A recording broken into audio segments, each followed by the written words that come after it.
Welcome to this week's Who the Folk podcast. I'm Lonnie Goldsmith, the editor of TC Jewfolk.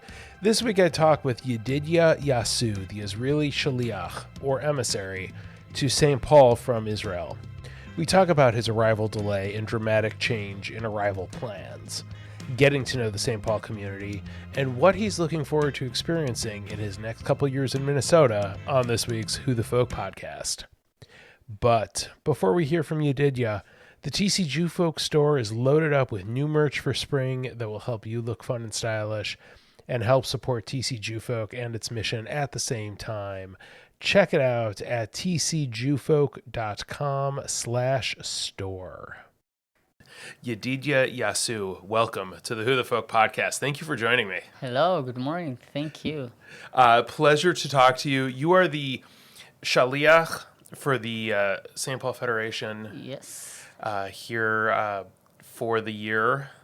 First of all, tell us a little bit about how you got to be in this field. How you working as an emissary for Israel and in the Jewish community here. So first of all, I have to say I'm going to be here next year also. Oh, fantastic! Yes. Usually they're 1-year agreements, right? It's kind of a 2-year agreement, and Okay. if you said you can your exit point after 1 year, Got but I decided not to use it.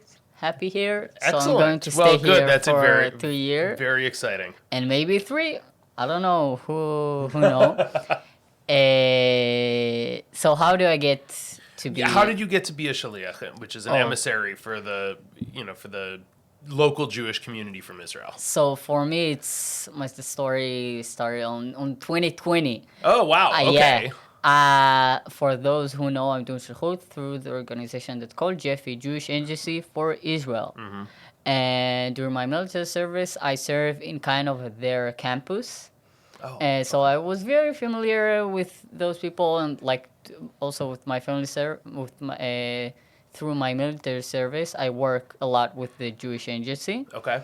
And I was really familiar with that organization, and I knew about the shlichut, but I didn't even thought to do that. Okay. But then when time passed, and I started to hear more, get interested more involved, and then I realized that maybe that's something that I want to do. And yeah, I just found myself, sign up for an interview just to say, I will check that. And then after another interview, I said, all right, I want to do it. And if I started the process in the end of 2020, only in the end of 2023, I came here. Okay. Mm-hmm. So you're getting to the Twin Cities and St. Paul. The timing of it was really interesting because you were supposed to come here when? On October 7. Exactly on October 7. And my flight was supposed to be on October 7, 11 p.m. Israel time. Okay. So on the night between October 6 to October 7, me and my friends, we said we're going to have a party because celebrate that Yedidya is living. Right. So goodbye party, and it was also Simchat Torah. Mm-hmm. So we said, we're going to after that go to the synagogue and have fun. Because Simchat Torah, mostly in Israel, it's the whole city can see that. You walking around the city, dancing. It's a big holiday. Yeah. And we say, we're going to wake up in the morning, have fun, go to meet. The whole Saturday will be for us together before I leave. And then I was go to bed in 3 a.m. And my dad wake me up in 7 a.m. Something happening. And just kicked the door and said, open your phone. And I grew up in an Orthodox family. Oh, okay. So if my dad told, Orthodox dad, and he also is a rabbi, I had to mention, if he told us something happening, open your phone on Shabbat. So and a Chag. So okay. Yeah. And then I opened my phone, and every Israeli, I just saw my phone blows up a lot of messages. Are you okay? Or okay? Or started to hear saw messages that people that also was in the Nova Music Festival. So message for people, text message for, do you know what's going with them? Are she okay? Do you know where are they? So a lot of huge mess. Yeah, yeah. And in the middle of the day, I realized, okay, I'm not flying, because my flight was with Delta Airlines. Yes. And Delta Airlines, I said, nah, we're not flying to Israel. Only El Al pilot, they said, oh, we don't care. They continue, but Delta said, mm-mm. And my flight was canceled, and I came here 1.5 weeks after. So, first of all, before I get to that piece of the story, where in Israel did you live when that was all happening? I live in Bet Shemesh, grew up in Bet Shemesh, born and raised in Bet Shemesh. It's small town, kind of, it's part of the suburbs of Jerusalem. Okay. A family of 7 people, big family, one nephew, so yeah, very big, happy family. And during that time, beside my sister, everyone was in the house, because it's my last weekend before I fly. So everyone were together, and then after a few hours, my brother-in-law, my brother, everyone start packing because they have to go back to their unit. So I had spoken with Tal, who's the Israel program director here and the Yala director here at St. Paul Federation. I spoke to her, I believe, on a Monday afternoon, the week after the 7th, and she said, so we have the shaliach who is supposed to be coming, and we have no idea when he's going to be able to get here. So, Deb might be an interesting story for you. And I said, oh, that'd be a great story. Thank you. We'll talk more in a day or two. So that Tuesday night, you got to the Twin Cities. I saw you at Target Center with Tal at the Timberwolves game against Maccabi Ra'anana. And I'm like, oh, okay. Apparently you made it to town, and you got it that day. Yeah, for me it was exactly the same. I got a phone call on Sunday after that, week after, from my GFE supervisor, and she called, hey, Yedidya, why you didn't call me back about your flight? And I said, yeah, because war, so why? Like, the last thing that's going to interest me, it's, when I'm going to fly to America. And then she told me, what do you think about tomorrow morning, 6 a.m.? And we are already in 1 p.m. So that means less than 24 hours. I said, what, flights? She said, yeah, I can find you one. I said, and then I have like 5 minutes that I kind of decide I'm do it or not do it. Oh, wow. I hang up the phone and told my dad, Mom, Dad, I'm leaving in 15 hours. And they told me, yeah, do it. Like, do it now. I said, okay. And they didn't even hesitate. Just said, do it. Wow. And I said, okay. So I called her back, said, book me the flight. And yeah, the morning after, 6 a.m., I'm in Ben Gurion Airport. Wow. It's amazing that it was able to work out so quickly. Because I know at that point, talking to Tal, there was real concern about how you were going to be able to get out of Israel. Because at that point, you're right, it was only El Al that was flying, and there were reduced flights. And, like, where did you end up having to fly through? Because I know that was also changing. Yeah, fly through France. Okay. France, and yeah, for me, it's also bad experience with the French airport. And for those who don't know, France, if you talk in France in English, they will, like, be rude to you. So I only know English and Hebrew. Yeah. And I was stuck because I don't know where is my next flight. And I'm already late because I have less than 2 hours until the boarding is closed. And I didn't find the security check before. So I have to run away. Everyone didn't even want to talk with me. And I get to the boarding 2 minutes before they close the door. Yeah, but next time I was there, I was I just check the map, and I said, I don't need anyone. That's good. That's good. So how hard was it for you to sort of settle into this new role in this new community while everything was still so fresh going on back home?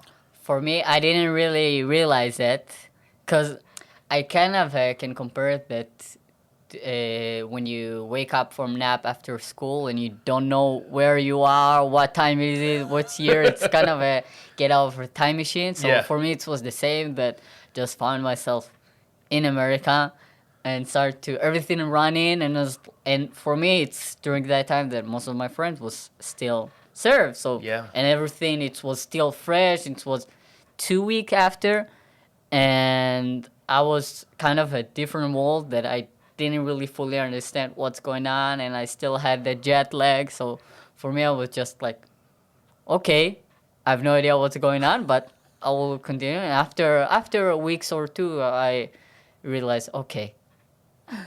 You sort of able to grasp it a little more at that point? What do you mean? Like you're able to sort of get a handle on everything that's going on. Mm-hmm. Yeah. So as you've settled in, you've been here now 6 months, almost exactly 6 months as we're sitting here talking. What's the, I guess, what have you learned or taken away from the experience so far? Wow, it's a hard question, because it depends on what topic, what subject, like. I guess generally, what's the experience been of being a shaliach been like? That sometimes people can have a lot of things in common, but live in a different world. Mm-hmm. I mean, because I met someone in my age. They're living in Minneapolis, and they're twins brothers, and it was funny because how I met one of them, because one of them fly to Israel. He studied in the University of Reichman, and then he served in the IDF, and he came back. But his twin brother didn't do that. And when I met both of them in the same time, I met one of them, and then I met the second one. He told me, hey, yeah, my twin brother. I said, no, he's not your brother. He's not your twin. He said, yeah, I'm serious. He's my brother. And he said, show me your ID. And then I realized they actually brother, but they two different personality, two different people. Right. And so, he's also American, but the experience in Israel is much different. When I met someone in my age here, all are, I don't know how to say it, but like life changes. Like we grew up in a different way. Yeah. So one thing that for us is Israeli, when you're in your senior year in high school, what do you think? If you're Israeli, what's I'm going to do next year, where I serve, or if I'm doing mechina, or going like something else. Mm-hmm. But in America, which university I'm going to go. Right. In Israel, if you see someone when you're in your 20s, one of the small talks that you have, where do you serve? Right. It's completely different, and we are same people celebrate the same holiday, going to the synagogue, and then sometimes zero small talking, because we don't have really what to talk, because sometimes we have very big difference. Right. What are some of the questions that people have had for you as you've gotten into the community and met people at various, whether it's schools or other community events? Oh, so I have first of all, everyone asks if your family okay, if my family okay, and I said yes, of course. And people ask, it's really happening there, what we saw in the news and everything. I mean, in the first few days, it's was exactly the same, a lot of mess, no one knows what's going on. Right. But if you open the news now about Israel, people say, Israel, war, rocket above your head, but when you go to Israel, you say, okay, we just came back from the St. Paul Federation delegation. Yes. And the life in Tel Aviv just moving on, everything okay. And I like to say that in Tel Aviv, people more know how to handle more. They know handle more with rocket and not with rain. So it's funny because when every time something like happen, people know go to the shelter everything. But one rain, the whole city is flooded and no one going out. Or with snow, you know what happened to Israeli in snow? No pub, no bus, no trains, no school, and it's 5 inches of snow, and this is the whole deal. And here, those are flurries. Like, that's Yes. nothing. Well, it's interesting. You mentioned, I mean, I was also in Israel in February, and the day I got there, it rained. And so, yes, to Tel Aviv, it was raining. So it was, and it had just finished raining a lot. I was there at the end of all of that. But it was, yeah, I mean, it was people just continuing on doing their thing. I mean, the vibes felt a little bit different. Yeah, it's you cannot forget about what happening. Yeah. If you go to the hostages square, you can see there is a huge clock that counting in time since there was kidnapping, and you have a lot of poster with all the people that was kidnapped, and every time we can see that people interview hostages family, or we have sometimes right now, if you see the news, some protests about that to bring them home now. So people feel it. I mean, you can feel that in there, but in the end of the day, you're still waking up in 7 and go to work in 8, and everyone go to school. Beside the people that really affected about that, people in the north that they're evacuated from their homes, and now they live, some of them in hotels, some of them in different, like they're renting apartment in different cities. Yeah. So what was it like being back there? Was that your first trip back as part of the St. Paul delegation? What was it like coming back there and being able to show, your sort of the community that has taken you in here in St. Paul, to show it to, show your home country to the people here? For me, because I was during the October 7 in Israel and the week after, so I kind of I didn't know what I'm going to see, but I wasn't surprised. Because a lot of places, for example, we go to Kfar Aza, it's in the south, and this kibbutz really was attacked on the October 7. And I remember that I saw the news during that day and the day after, and I heard what happened there, but it still was military zone that no one get inside. And me and my friends, after a few days after that, we go to volunteer in the south, in Be'er Sheva, other kibbutzim that need help, but still to those kibbutzim, military zone, no one in, no one out, unless you have permission. So I didn't see it in my eyes, but I kind of know what I'm going to see, and so I wasn't surprised. But for me, it was interesting to see how people react to that, because for some people, it's the first time that they travel to Israel. Right.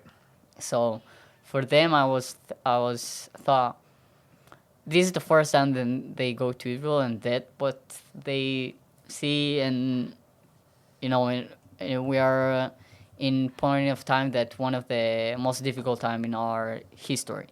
So it's pretty tough time to go to Israel right now. But the main goal that I want to have through that delegation, to make people show people my home, where I grew up, how it's to be Israeli. We go to Machne Yehuda market and ask me, oh, well, this is how the market look like every Friday, every weekend. It is. I mean, for me and my friends, every weekend we go out to Machne Yehuda market, and it's funny because it looks like, old school market during the day. Oh, yeah. But in the night, everyone closed, and only bar and parties and everything. So if you come there in 6 p.m., it look like different market. Yeah. In 8 p.m., it look like a bar, but not bar, because it's, it's open, and It's like one street that all around the places, you can have knafe and then sitting with friends to drink. Yeah. Everything happening in the same place. It's such a fascinating place to visit. Mm-hmm. It's been there twice in the last year, and it's really it's fascinating, and it been there at very different times in sort of geopolitically. Mm-hmm. But yeah, the people keep on sort of doing their thing no matter what. Every Friday, it's a lot of people there. If you want all the good stuff, you need to. There's people that wake up early in the morning to go to the bakery, doing all their Shabbat shopping there. Yeah, it's great. Well, it's great that you got to go back and introduce the community from St. Paul to your community. And yeah, we actually met my family. That's awesome. Yes. Was it fun to see them? Yes. Have they come to visit you here? Nope. Okay. Nope. Everyone talking about that. So my dad said, yes, maybe. My mom, she said, I love you, but not since she came to Israel, she said, I'm not leaving Israel. She didn't have a passport. Really? Yes. Since she came to Israel in 1984. Okay. Since then, she never left Israel. Where did she come to Israel from? Ethiopia. Okay. Both of my parents. Okay, so it's Operation... Moses. Moses, okay. Yes. Solomon was 91? Yes. Okay. Mm-hmm. Mixed the two up, okay. I like too easy to say it. Who came first, Moses or Solomon? There you go. So Moses was before Solomon? Yes, so indeed. Yes. That's how I remember. Well, that's now how I'm going to remember, too. The other big thing coming up in the St. Paul and the Twin Cities Jewish community is the Yoms are coming up. Yom HaShoah, May 5th. Yom HaZikaron, May 12th. Yom HaAtzmaut, May 19th. Mm-hmm. 3 straight Sundays of festivities for the Twin Cities community. What in particular is happening here with St. Paul? You were mentioning to me some musicians that are going to be here before we started recording. So in St. Paul and also Minneapolis, we have something that's called P2G, Partnership Together. Mm-hmm. It's partnership program with town, cities in Israel. And St. Paul, our partnership region, it's Sovev Kinneret, Lower Galilee, and Jordan Valley, and Kfar Tavor. And every year, part of our partnership, every year we are bringing 2 musicians from our region, and they taking part in the Yom's ceremonies, in the Yom HaZikaron, Yom HaAtzmaut, and those musicians also, going around the community, visit everyone, and they are really talented musicians. I met them, both of them, and they're going to take part in the Yom HaZikaron ceremony. That's very fun. And that they're also taking part on May 13th at Temple of Aaron, the program From Darkness to Joy, 6:30 at Temple of Aaron. And we will have links to all of those things in the show notes. But it's a busy time, busy week of activity around the Yoms. And how does it feel for you as somebody who is away from Israel for the first time during those commemorations and those holidays, where to see how the American Jewish community practices or commemorates? I always said that Memorial Day for Israeli and for American is different. Yes. How Memorial Day there is in America look like? Mostly, going to shopping, discounts, not... Right, it's a day off of work. Yes, but in Israel, it's, I like to say, heavy day. Like everyone, you go into your school and you have a ceremony, and a lot of people go to military cemetery, because I think in Israel it's different. Yeah. And for Israeli, first of all, everyone, if you don't have like any permission to not doing service, you have to do military service. Okay. So that means almost everyone doing service. And a lot of people doing a combat service. And if we're talking about, to be serious, that usually we're in very in conflict area, and we have a lot of wars, a lot of things that happening, and you can't really escape for that to really know someone that fall or die in war, and specifically this year after the October 7th. Right. This is the first Yom HaZikaron since Yes. October 7th. So I'm guessing it's going to feel a little bit different. Yes.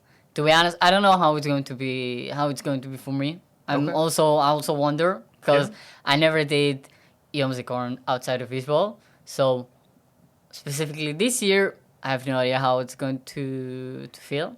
And I know it's going to be hard, because specifically on this Yom Zikaron, everyone knows someone that died after or during the October 7th. If I start to count how many people that I know, I can keep counting like over 15 people. And it's hard. And for Israeli, like I said, it's different. We're a country that every year something happening. So for us, and we really feel less connected, because every war that Israeli have, it's like war on our homeland, because every time that we have war, that people that try to destroy Israel, it's like we saw on the October 7th. Yeah. And if you want that or not, you cannot escape from that. So everyone feel that connection in some sort of way, or been like if it's person that you know, or your friends, family related, or something else. So everyone inside this day, everyone feel that. You can see that during the day that we have actually kind of an alarm in 8 a.m. It's a minutes of silence, and all the ceremonies are in the same time. But what's funny about Israel is that we have one day, that everyone grieve about the people that fall in the army, and a few hours after that, we celebrate our Independence Day. So in Israel, it's day after day. So in the morning, for a lot of people, they outside for if they have family related, they died in the army, and then in the evening, they literally supposed to celebrate Yom Ha'atzmaut. So for a lot of people, it's hard. It can be a tough transition, I would think. Yes, that's really conflict in the Israeli society. If it's the right thing to do, day after day, or we need to separate them. But yeah, for us, it's because if you ask me, I think that those days need to be together, because when we grieve about our soldier, it's about soldier that died for us to have a country. That a lot of them, if we going back to 1948, a lot of them just come from Europe, from the Holocaust, and they serve in the IDF to fight for Jewish state. And a lot of people died, and how they recognize them by the tattoo on their hand. Or we have the unknowns area in Herzl Mountain in the cemetery, military cemetery, for people that we don't know who they are, because a lot of them came from the Holocaust. They don't have family related. They know any idea or something. They just came back and start to fight for Israel.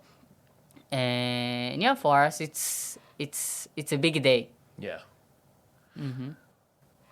Well, I think this year it's going to be. I'm interested to see how both Israel and America mark that, because I think this year's probably for most people going to feel a little bit different because of October 7th. Yes. And also me, what I'm doing, part of the shlichim, what they're doing, in the past year, they're doing kind of a exhibit about kind of a visual exhibit, and I chose this year to focus on the people that were during the Nova Music Festival. Put a picture of them and their story, and you're going to see that during the ceremonies in Bethel. And if you're walking around the St. Paul Synagogue, you can find that.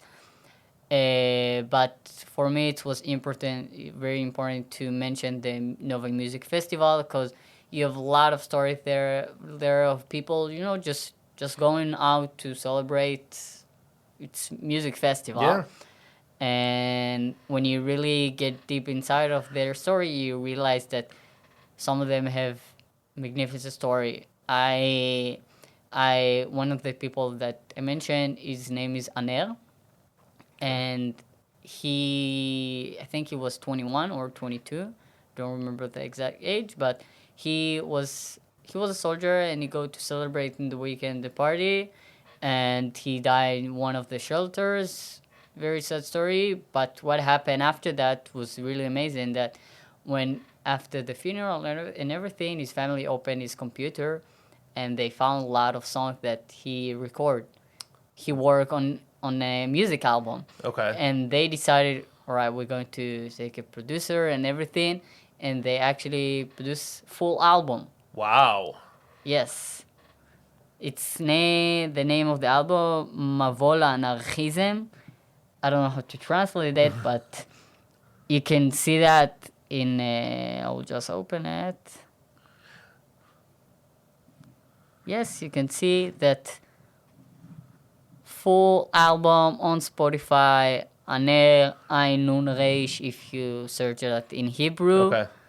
And yeah, they did huge party, and to celebrate the album, and two artists that decide, all right, we want to do a duet. We're going to take what he record, and we're going to add our verse to the song, and then they kind of have duet, but not actually duet. That's very cool. For me, it was really weird, but after getting really deep inside the song, I was said, okay, it's deep. Yeah, it is. We will have a link to the Spotify album in the show notes, so people can check it out. Heard a lot of stories related to Nova, and kind of talked to some people who are there or connected to, and it's I had not heard that one though. That's very powerful. But yeah, we'll have the link. I'll have to listen to the music later. He was with my friends in the Mechina before the army, and then I just saw sticker, and also Israel like sticker. If you're going around a lot of Israeli city, you have a lot of sticker all over the street light, the lamppost, and everything. Yeah. So also I just walking around Jerusalem, and I saw the sticker, and I took a picture and said, Aner sticker. That's and unbelievable. People know him. Amazing. That's very cool. What are you most looking forward to now that you have the extra year, so you don't have to cram everything into the next 6 months or so, right? What are you looking forward to do, especially as we get more into spring and then into summer here in Minnesota? What are you looking forward to getting to do or try? Wow, a lot of things. First of all, every time she told me, if I tell, I wish I could do that, she said, okay, you're going to stay here next year, you're going to learn from your mistake, and you're going to do that next year. So first of all the things that I wanted to do this year, if I want to do, for a lot of people don't know, there's actually Ethiopian holiday Sigd. Yep. So I want to try that maybe, or basically bring Israel to the community, because I realized that, making falafel and eat pita, it's nice, but Israel, it's more than eating falafel and pita, if you're asking me. No, I think falafel and pita are really good, though. Yes, but I mean, agreed. There's more to it, though. People need to know more what it's to be Israeli, how it's to feel to be Israeli. And one thing that I just did in the past 3 months, it's kind of our Israel Syria. It's dinner and presentation of meal classes here it was in the Federation office. Okay. And I want to do that after the summer again. But Great. on the very specific topic that people not really talking about, how it's the, you call it soccer, but the football culture in Israel. For a lot of Americans, when they say, oh, football, yeah, soccer, MLS, but in Israel, it's completely different. So... And I will come to that one because I am a big football fan. So we'll stop recording and talk more about that. People don't need to hear that. Last couple questions, and we'll let you get back to it as we're recording. It's almost Pesach, so we'll let you get ready. First, what is your favorite Jewish holiday? Wow, I want to say Sukkot. Okay. Because Sukkot and Passover for me they're very similar, but. Passover in my house, it's mean, all right, we celebrate all the week, Passover, but the 2 weeks before are a disaster. Everything, you clean everything, and it's kind of you have a lot of places you're not allowed to eat anything that it's chametz. The 2 days before Passover, I find myself a few times, eating my bread standing in the kitchen without not even close to a table because my mom said no bread outside the kitchen. And so yeah, for me it's Sukkot. It's more fun holiday. Okay, that is a fun one.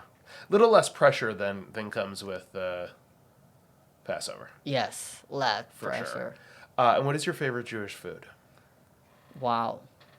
Now, being Israeli and being of Ethiopian descent, I fully recognize that question can take on a whole lot of different possibilities, and you can take it wherever you want to.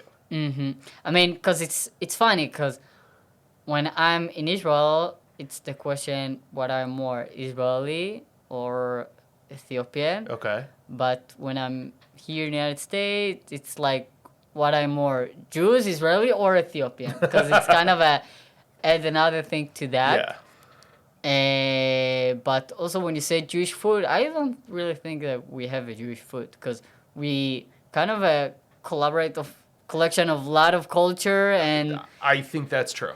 And when we're talking about, what we eat on the, for example, gefilte fish, if you really check that, it's really a European dish, so we just like it because, I don't know, we are Jews and we decide to like it. Yeah.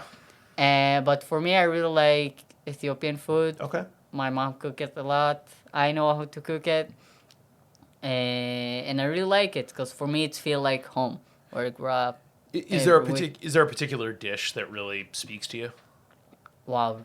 I don't know, everything. It's really hard to decide because every week you have something different or something because it's the Ethiopian kitchen is very diversity. So it depends if you want vegetarian, meat, dairy. So you can just pick what you want and you have a lot of options. That's amazing. Yedidya Yasu, thank you so much for joining me.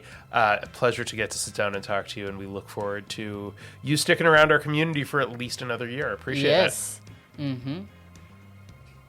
The Who the Folk podcast is a part of the Jew Folk Podcast Network and a product of Jew Folk Inc. Please subscribe, rate, and review wherever you get your podcasts. If you have suggestions for other podcast guests, please email them to me at editor@tcjewfolk.com. For our other shows, check out tcjewfolk.com/podcast.